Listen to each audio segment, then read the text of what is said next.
Y dijo el Señor: Tú eres Pedro, y sobre esta piedra edificaré mi iglesia.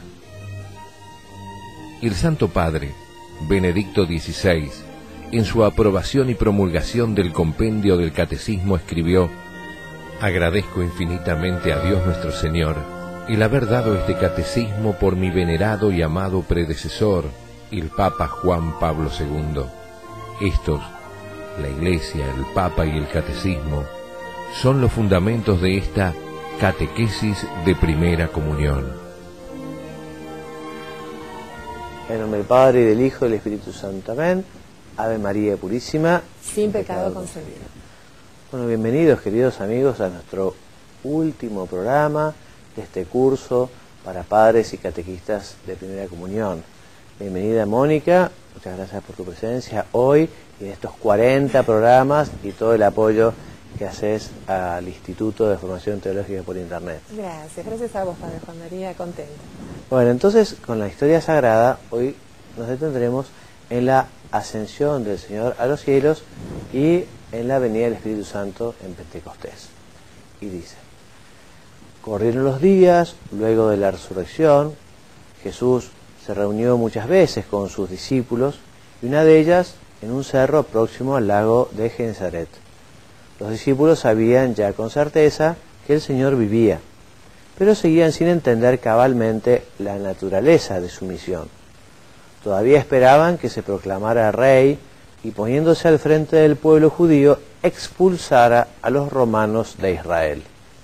Jesús insistía en enseñarles, comunicándoles, no obstante, que recién terminarían de comprenderlo cuando recibieran al Espíritu Santo, que les enviaría más tarde. En una oportunidad se dirigió a Pedro y le preguntó: «Pedro, ¿me querés?». Respondió Pedro: «Señor, sabes bien que te quiero».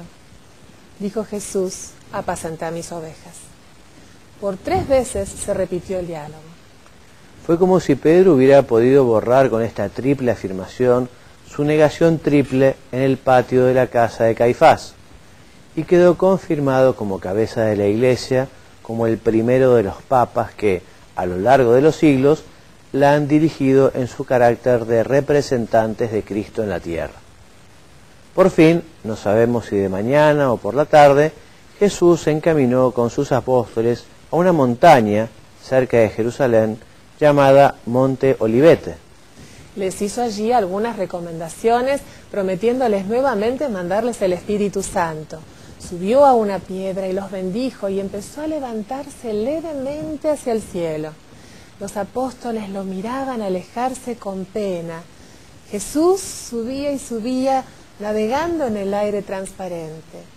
De pronto, una nube blanca ocultó su figura, disminuida por la distancia. Nadie hablaba, fija la vista en las alturas.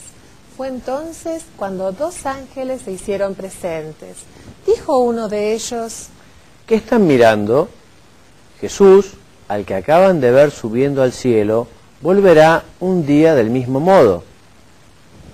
Había que cubrir la vacante dejada por Judas, el traidor, en el conjunto de los 12 apóstoles o colegio apostólico.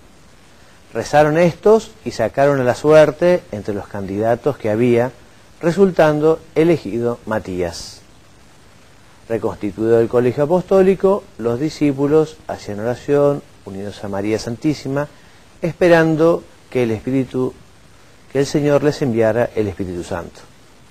Se celebraba la fiesta de Pentecostés, con la cual los judíos agradecen el fin de la cosecha y recuerdan el momento en que Dios entregara a Moisés las tablas de la ley en la cumbre del Sinaí.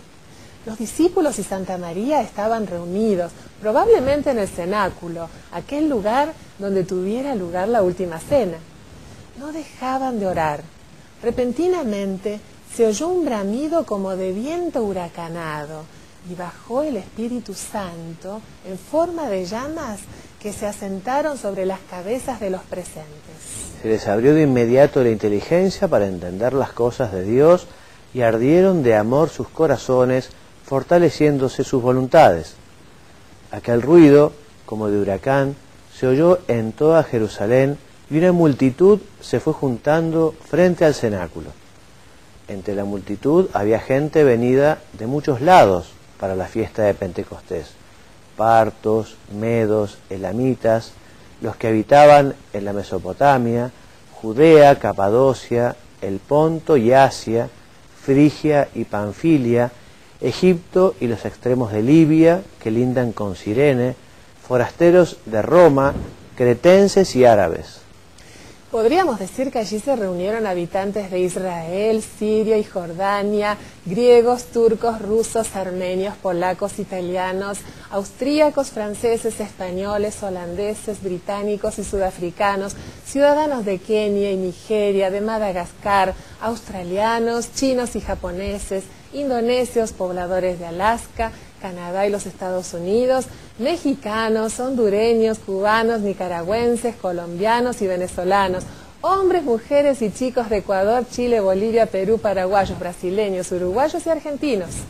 Gente de todas partes sin excluir ninguna, del norte y del sur, del este y del oeste.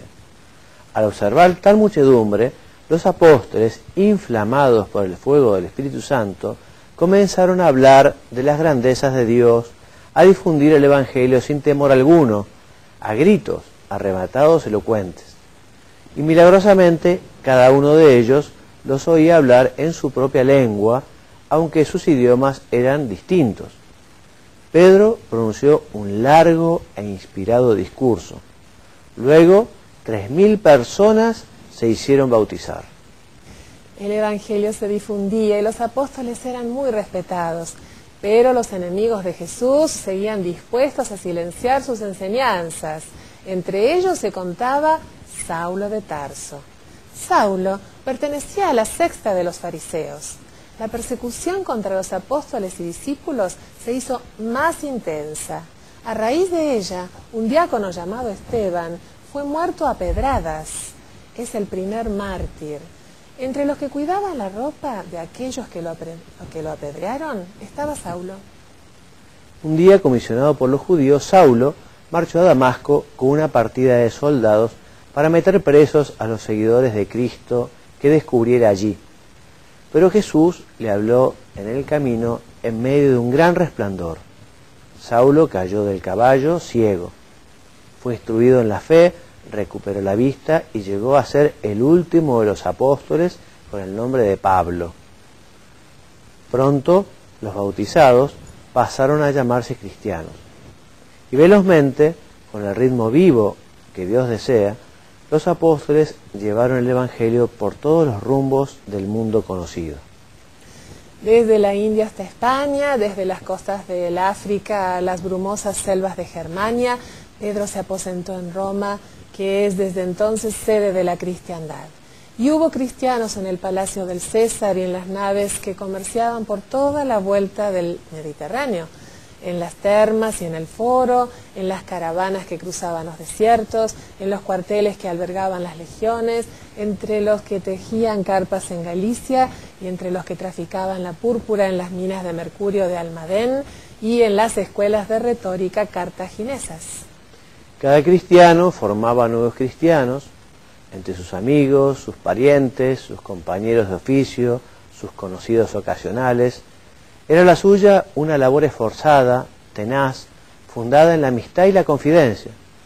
El Evangelio fue empapando la trama del tejido social, difundiéndose hasta transformar las costumbres, influir sobre el derecho, modificar los usos de la guerra, dignificar la condición de la mujer, cambiar el arte.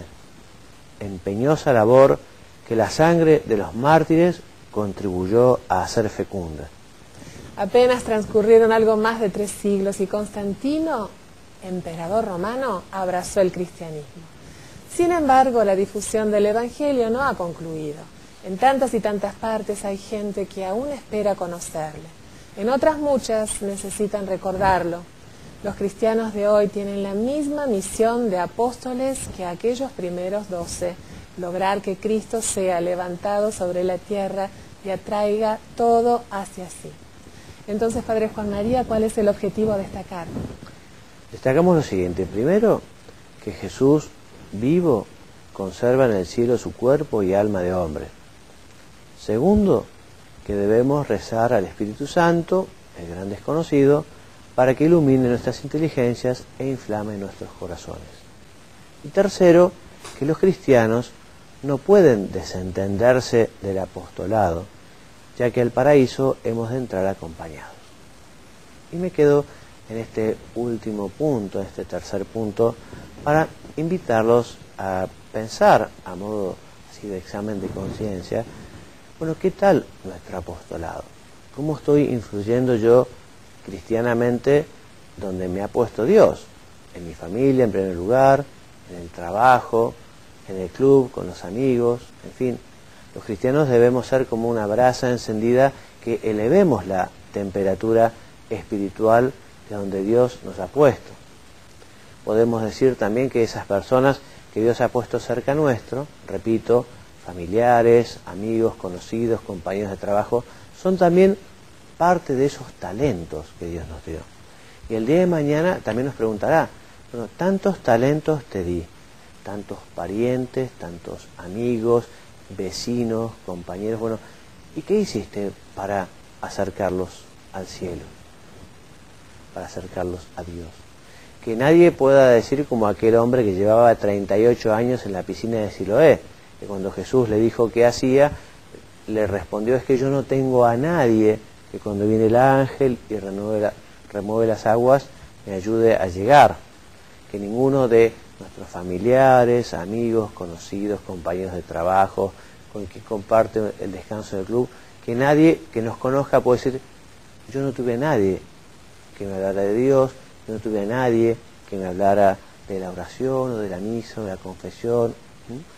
Por eso la invitación, ¿no?, a la reflexión, al examen, y quizá pensando un propósito, bueno, ¿qué puedo hacer realmente para ganar un poquito en audacia, ¿no?, y en generosidad y entrega para hablar más de Dios? No solo con el ejemplo, también con la palabra, con la conversación, como lo hicieron los primeros cristianos.